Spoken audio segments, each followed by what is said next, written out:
আসসালামু আলাইকুম। আমার সামনে যে ফটকটি আপনারা দেখতে পাচ্ছেন এটা বাংলার সুবেদার মীর জুমলা ফটক। তো এটা এতদিন যাবৎ আসলে ধ্বংসপ্রাপ্ত হয়ে গেছিল। এটা তৈরি হয় 1660 থেকে 1663 খ্রিস্টাব্দে। এটা তৈরির মূল উদ্দেশ্য ছিল ঢাকার উত্তরের সীমানা নির্ধারণের জন্য ফটকটি নির্মাণ করা হয়, যেটা মীর জুমলা নামে পরিচিত। তো আপনাদেরকে আমি কিছু স্থিরচিত্র দেখাবো। বিগত গভর্নমেন্ট এটাকে সংস্কার করে, যেটা ধ্বংসপ্রাপ্ত হয়ে গেছিল।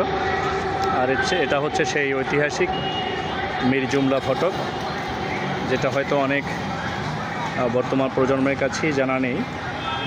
এটা সেই ঐতিহাসিক মীর জুমলা ফটকটি। আর এর কাছেই আছে আসলে সেই ঐতিহাসিক একটি কামান, যেটা তৎকালীন সময় যুদ্ধাস্ত্র হিসেবে ব্যবহার করা হতো। এখান থেকে গোলা নিক্ষেপ হইতো। দেখতে পাচ্ছেন কত বিশাল এবং কত ভারী হচ্ছে সেই কামান। এখান থেকে সম্ভবত হিট করা হতো, গরম করা হতো, যার কারণে ওখান থেকে কামানের গোলাগুলো নিক্ষেপ হতো।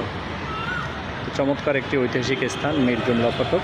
এটাও ঢাকা ইউনিভার্সিটির খুবই সন্নিকটে অবস্থিত, দোয়েল চত্বরের কাছাকাছি, জাতীয় 3 নেতার মাজারের অপোজিটে। হ্যাঁ, আপনারাও চলে আসতে পারেন পরিবার পরিজন নিয়ে।